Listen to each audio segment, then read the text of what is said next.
we would have so many conversations in the past. Like, Leah would give me the escape clause, right? Like, even though we're married, whenever, if you want to find somebody better, if you want to go out and leave, you can do that. She thought I was delusional. I did. Because I'd be there like, no.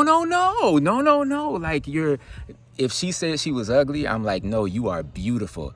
I'm this thing, I'm like, no, you're the opposite. Man, everything is horrible. I'm like, no, everything is great. I'm a burden. No, you are a feather. Your light is, she was like, this dude, I'm not the one with mental health issues, it's him. As chaotic as I was outside, I was also that chaotic on the inside.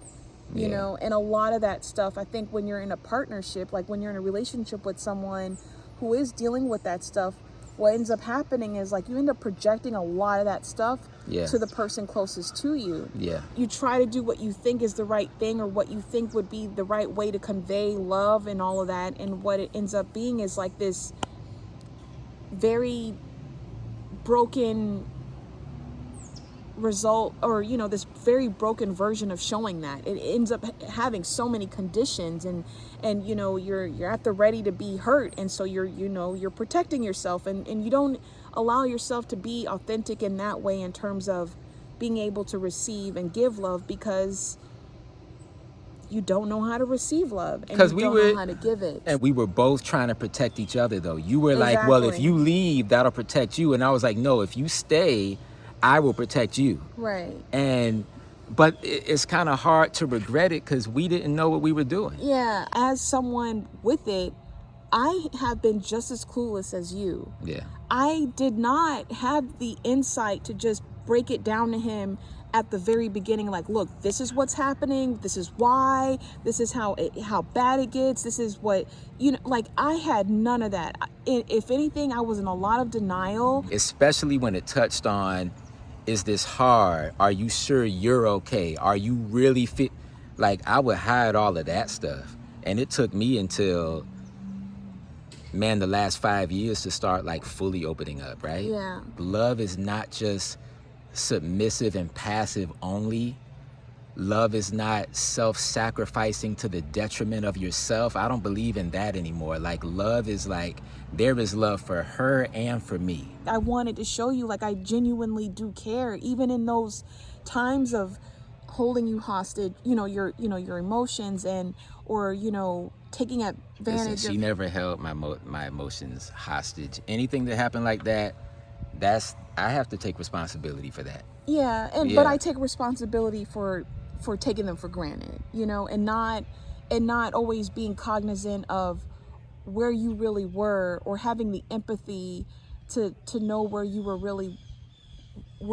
at while I was in my own stuff, I was taking stuff for granted, especially in the beginning, because I thought a part of me wanting to hide stuff is because I wanted to do it all on my own. Mm-hmm. I wanted to be strong enough to handle everything. So even when she was dealing with hard stuff, I wasn't telling her to go talk to anybody.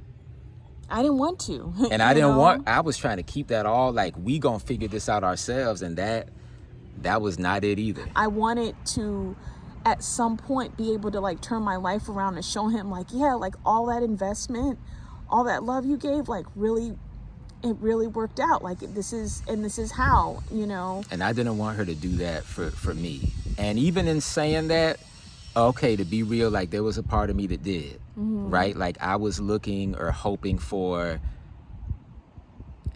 a light payback in a way. Yeah. Like, absolutely. and it's not payback, but like when you pump in so much love, you want to receive that same love in return. And, but the thing that I realize now too is like her understanding that love for herself opens up the door for her to appreciate my love and to reciprocate my love. And that goes into being a wife, a mother, a person, everything. Like, it's not a selfish thing to take care of yourself. It's like putting others first is such an admirable thing that people lift up.